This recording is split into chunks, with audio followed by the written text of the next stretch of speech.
السلام علیکم، آپ دیکھ رہے ہیں پاک exclusive T V. Aamir Liaquat Pakistan کی وہ شخصیت ہے جو ہر وقت خبروں میں رہے، لیکن آخری جو ان کی خبریں آئیں وہ بہت افسوسناک تھی۔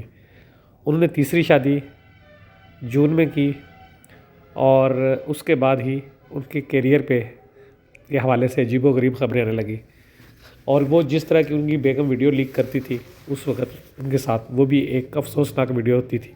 لیکن اس کے بعد جو ہے ان کی بیگم نے ان کی پرائیویٹ ویڈیو، یعنی کہ جو شوہر اور بیوی کی بہت ہی پرائیویٹ ویڈیو ہوتی ہیں، وہ بھی ریلیز کر دی، جس کو عامر لیاقت برداشت نہ کر سکے اور وہ انتقال کر گئے۔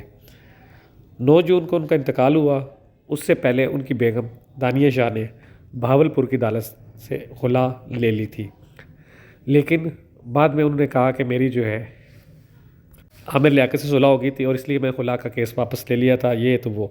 بہرحال ان کی والدہ سلمہ بی بی نے الزام لگایا کہ ان کی بیٹی کو غلط طریقے سے گرفتار کیا گیا، لیکن FIA کا کہنا ہے کہ انہوں نے پرائیویٹ جو ویڈیو جاری کی تھی اس کی عامر لیاقت کی پہلی بیگم جو ہے ان کی بیٹی نے درخواست دی تھی اور کہا تھا کہ میرے والد کی ویڈیو جو ہے جاری کی گئی، اس کی وجہ سے ان کا بدنامی ہوئی اور ان کو صدمہ ہوا، جس کی وجہ سے وہ انتقال کر گئے۔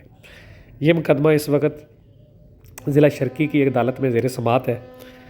گزشتہ سماعت میں لیاقت گبول ایڈوکیٹ کے ابناء کو پیش کیا گیا۔ عدالت FIA نے چلان جمع کیا اور اس پر انہوں نے کہا کہ 26 جنوری کو دوبارہ سماعت ہوگی، لیکن عامر لیاقت کی تیسری بیوی کا کہنا ہے کہ راشد نام کے ایک بندے نے اس کو ویڈیو دی تھی، اس کو بھی عدالت نے کہا بات کی دیکھنا اب یہ ہے کہ اس مقدمے کا فیصلہ کیا ہوتا ہے۔